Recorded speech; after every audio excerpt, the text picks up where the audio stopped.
We meet new people all the time, especially when we travel or move to a new place. Making new acquaintances is just a matter of time. That's why today we are going to dive into how to talk to people in German upon meeting. This lesson will cover how you can introduce yourself by name and the right etiquette for meeting strangers in Germany. Part 1. Introduction. Hallo, ich bin Sarah. Within this sentence, we can identify the verb bin. Bin is the Ich form of sein, which means to be. As you can see, it does not follow the regular pattern of declining verbs in German and is therefore irregular. Those irregular verbs have to be memorized, just like the irregular verbs in English. Do not worry though, we will only learn one irregular verb max per lesson. This way you can take time to memorize it fully before moving on to the next one. Now, let us take a look at the declinations of sein.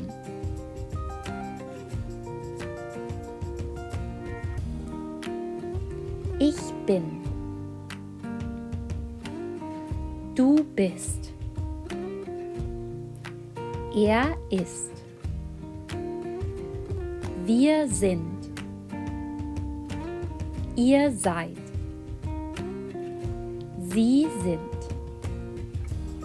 Using sein to introduce yourself is very common in German and can be used both in formal as well informal situations.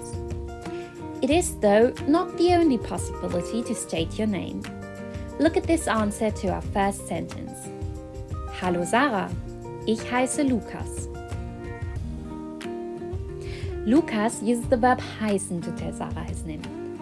Before we go deeper into the meaning of this, did you notice something strange? In the middle of heißen is a letter you may not have seen before. This letter is uniquely used within German.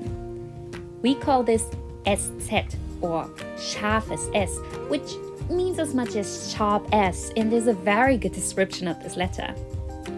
The pronunciation of SZ is very easy for English speakers, as it is similar to the English S sound.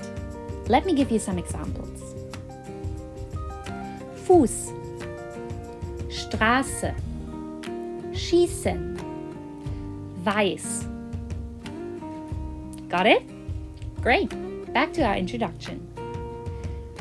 Heißen is a regular verb, so it's super easy to use. As a quick reminder on the declination of regular verbs, here come the declinations of heißen. Ich heiße. Du heißt. Sie heißt. Wir heißen. Ihr heißt. Sie heißen. Now you already know 2 easy ways to tell someone your name in German. Ready for another one? How about we try out a little less casual one now? Guten Tag, mein Name ist Frau Müller. As you can see in this example, I used the rather formal greeting Guten Tag instead of the simple Hallo to go with the more formal introduction. Next, we can dissect the rest of the sentence.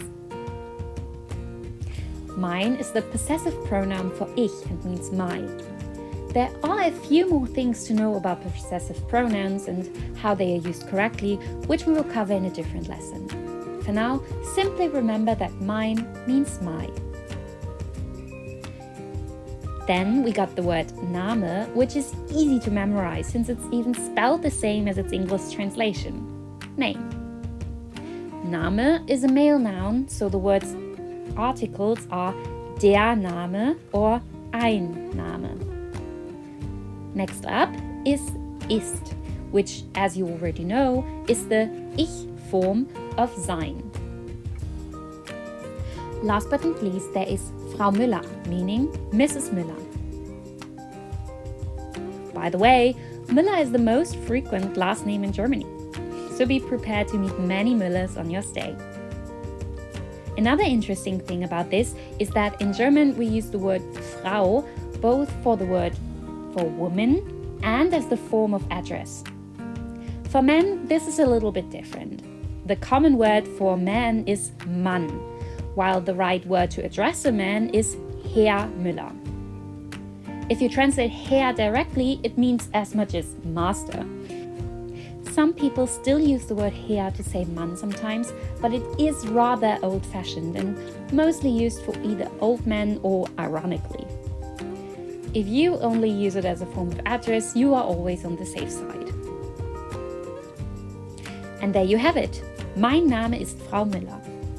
Now you already know 3 different ways to introduce yourself by name when meeting someone in Germany. Next, let's learn how you can ask someone for their name as well. To ask for someone's name, you can use the same words that we already learned. First up, let's ask, Wie heißt du? Meaning, how are you called? The second way of asking can be, Wer bist du? Which translates to, who are you? For the quite formal way of asking, use, Was ist Ihr Name? Which means, what is your name? Did you notice something with the last question? The word ihr is usually the pronoun for the plural you. So why do we use this when asking for a single person's name? The answer is to be polite.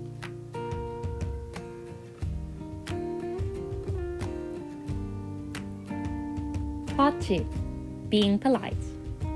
Unlike in English, Germans use 2 different forms of you. We got the informal du and the formal sie. Luckily, there are just these 2, so it's easy to understand and memorize. Now you may ask, but when do I use which? Easy as well. The general rule is if you are talking to a grown-up that you don't have a close relationship with, use sie. It doesn't matter whether the person is younger or older than you. Even when a 70-year-old is addressing a 20-year-old, it is polite to use sie. Children usually do not learn that right away, since they are always busy learning so much stuff anyway, so don't get offended when a young child calls you du though. The du is mostly used for people you know, like friends and family, but also in rather casual social events. Also, some offices have something called Duzkultur, which means as much as du culture. In such workplaces, you usually call everyone du, no matter their position. But please, before randomly calling your colleagues du, make sure the company follows such culture first. To make it clearer, we will look at some examples. You're waiting for the bus and an old woman asks you for the time.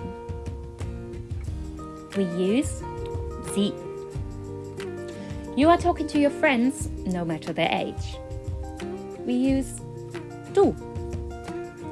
You go to your friend's birthday party and they introduce you to their other friends. We use du. You are talking to your language class teacher. We use sie. You have already learned that the declination of a sentence's verb always depends on the subject. Often that subject is du or sie. The du forms you already know, so nothing new here. For the sie, use the declination you know from the plural sie pronoun. As simple as that.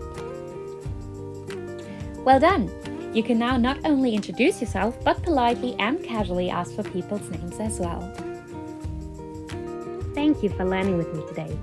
If you want to practice your new knowledge, head over to the description box where you can find a free worksheet. See you next time!